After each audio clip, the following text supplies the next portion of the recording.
Okay, so let's start with the questions from the topic electronic devices. It would mainly cover concepts related to semiconductor physics, transistors and logic gates. So we'll start with the first problem. It says N-type silicon is obtained by doping silicon with, is it A, germanium, B, aluminium, C, boron or D, phosphorus? So let's proceed with the solution. In the theory points, we saw that the N-type silicon is obtained doping silicon with a pentavalent impurity. The pentavalent impurity mainly consists of element of group 5. So in our given options, only the phosphorus is the element which is of group 5. Right. So our answer will be D.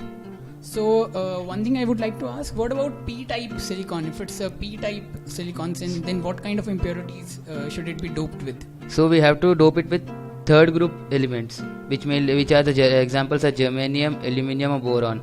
So if you want a P-type silicon, then the answer would be either A or B or C. Okay.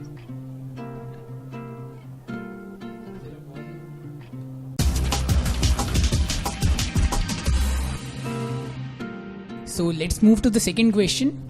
It says the conductivity of a semiconductor crystal due to any current carrier is not proportional to A, mobility of the carrier, B, effective densities of states, C, electronic charge or D, surface states in semiconductor. So we know that the formula for the current density is given by J, N equals to NeVd. So in that case, how is it related to the conductivity? We know that the current density is directly proportional to conductivity. So as we have to tell which is not proportional to this thing, so we can directly use the formula of the current density. Okay, so one thing students should note here is that the question asks that the conductivity is not proportional to. Sometimes people get mistaken and they mark those options which are not actually asked. So you need to be very careful with the options. So here the N refers to the density of the electrons. So it is directly proportional to effective density of states, because the states constitute the density of the electrons and the density of the holes in case of semiconductor devices. Okay, then here the E refers to the electronic charge. So here the C is directly proportional, the electron charge is directly proportional to the conductivity of semiconductor. Even that effective density of states is directly proportional to the conductivity of semiconductor. Here the Vd is the drift velocity. Right. The velocity for drift velocity is given by Vd equals to eta V, where eta is the mobility of the carrier and V is the voltage applied. Okay. So we also know that it is directly proportional to the mobility of the carrier. So we can say that it is not proportional to the surface states in the semiconductor. Fine.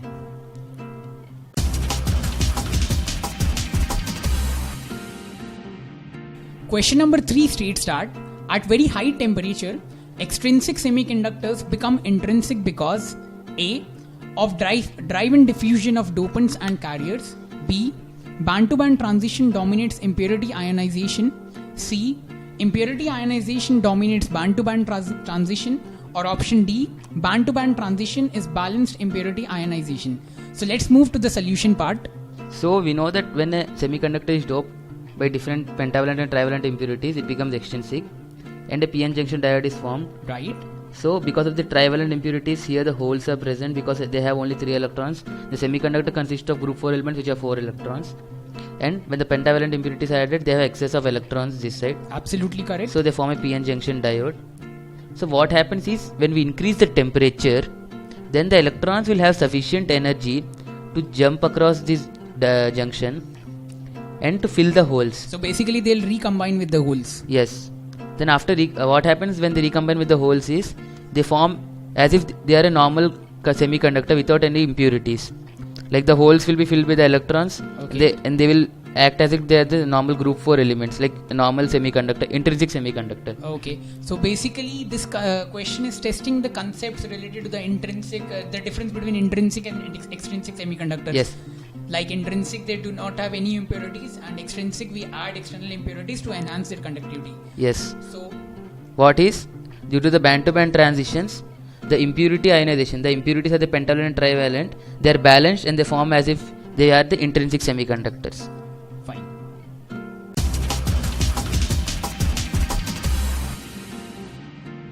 So in question number 4 we have, an electron current may flow in a semiconductor even in the absence of electric field because of A. There exists magnetic field, B. There exists gradient of electrons, C. Both option 1 and 2 are true, or D. None of the above options is true. So the normal concept which you're using is like when there exists a gradient of electrons. Gradient of electrons means the different density of electrons in a given semiconductor. Right. Like here the electrons are more, here the density of electrons is less. Okay. Then uniform distribution. But a semiconductor tries to keep the density of electrons uniform throughout it. So if there are more electrons here, these electrons will tend to move to the electrons where it is the density of electrons is low. So the electron current refers to the movement of electrons. Since the electrons will drift from this place to this place, there will be electron current. So means electrons will always move from their region of higher concentration to lower concentration. Yes. So one more thing I would like to ask, there is also presence of magnetic field inside a semiconductor. So why that electron current is not due to this magnetic field? We know that in the presence of magnetic field, for the electron to move, like when the electrons move, the electron current will be produced. But the formula for the force on it is Q into B cross V. Right. Okay, so the electron should have some initial velocity in order to move. Like if the force has to act on them due to magnetic field, there should be some initial velocity. Okay. But they do not have some initial velocity. In the semiconductors they are at rest. Some of the electrons might be moving, but some electrons will be at rest. But when a question is asked, you have to check all the cases. Okay. So in every case, the presence of magnetic field may not produce electron current. Okay, so in this question, basically the concept we are learning is about the gradient, existence of a concentration gradient which contributes to the electron current, and magnetic field is not always the alone contributor to the electron current. Yes.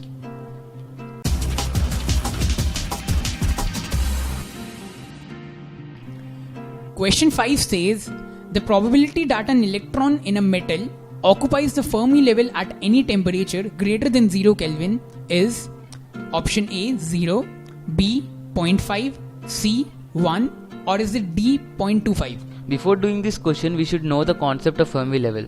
Yeah, right. The Fermi level refers to the maximum state which an electron can occupy at 0 Kelvin.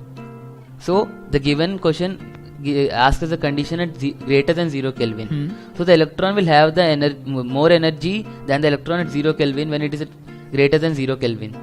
Because the temperature is directly proportional to the temperature. The energy is directly proportional to the temperature. So an electron which is at a temperature greater than 0 Kelvin will definitely have the energy greater than the electron at 0 Kelvin. So since we know that the Fermi level refers to the maximum state which an electron can occupy at 0 Kelvin. So when it has more energy, so it can easily occupy the state which is at the 0 Kelvin. No. Okay. For example, like at 0 Kelvin, these are the states, and this is the maximum state possible. Okay. Then this is the maximum state, so the electron must have a sufficient energy to be at this state. Okay. But if we take an electron which is at a temperature which has a temperature greater than 0 Kelvin, then it will easily have the sufficient energy to reach that state. So the probability will be 1. Okay, so what would be the case if it's an electron in a semiconductor, not a metal?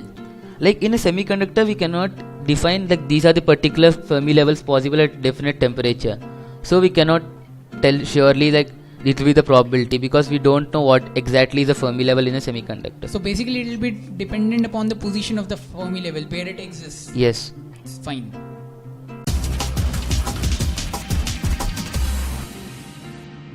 Let's move to question number 6 now.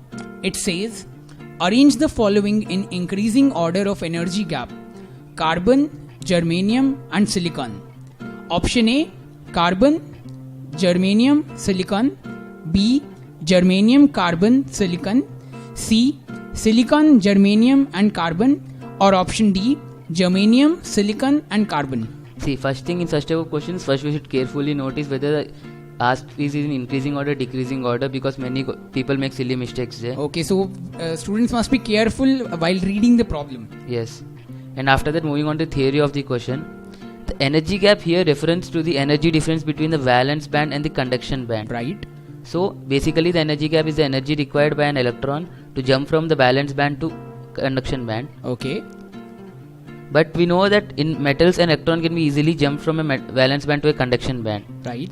And the metallic properties increase from top to bottom moving in a group. And all these three elements are present in the same group 4. Okay.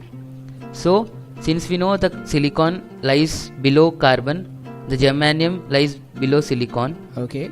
So, the metallic properties will be maximum in germanium and then in silicon and then in carbon. Okay. So, the energy gap will be the least for the carbon. So, it will be least for the germanium because it has the maximum metallic property. Right. And then for the silicon and then for the carbon. So basically, as we move down in group 4 elements, the difference, the energy difference between the conduction band and valence band, it keeps on decreasing. Yes. And an electron can easily jump from valence band to conduction band. Yes. So, in germanium it can easily jump, and then it requires little more energy than the germanium to jump in silicon, and little more energy than Maximum silicon. energy would be required in case of carbon. Yes. Right. Fine.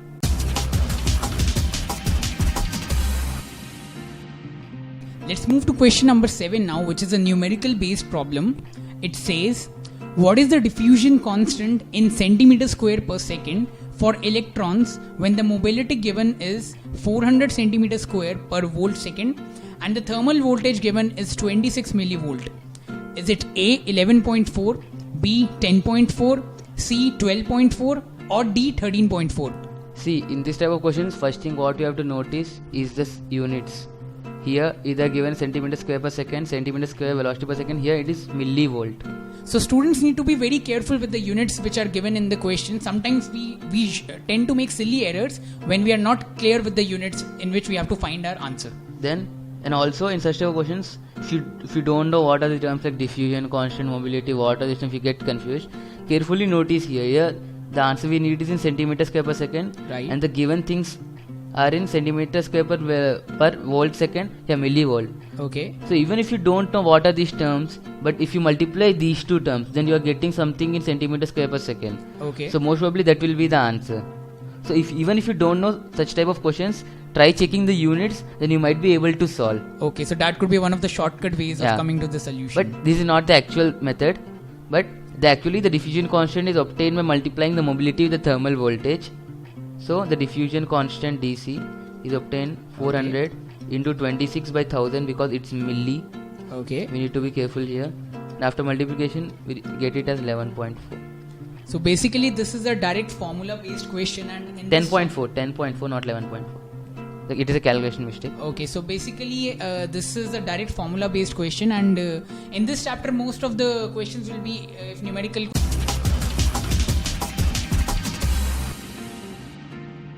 Okay, so now we'll be discussing some questions related to the concept of logic gates. These questions have been asked in previous JEE mains exams, so you need to be very thorough with the concepts which we'll be discussing in the next few problems. So let's move to question number 8. A combination of gates is shown and we need to predict what this particular combination yields. Whether it's an OR gate, a NOT gate, a XOR gate or an AND gate. So let's move to the solution part. In the theory we saw that this gate indicates an AND gate, and at the end if it is a bubble, it means it is connected in series with a NOT gate. So this output will be the AND gate which is passed to a NOT gate. Okay, so basically an AND gate and then NOT gate. The output is connected to a NOT gate. So here both the gates are this step, which are actually known as the NAND gates. And we know that in AND gates, like if these are the inputs 0 0 0 1 1 0 1 1, the Right. output is 0 0 0 1, and AND gates gives an output 1 only when both the inputs are 1. Okay. This is the output.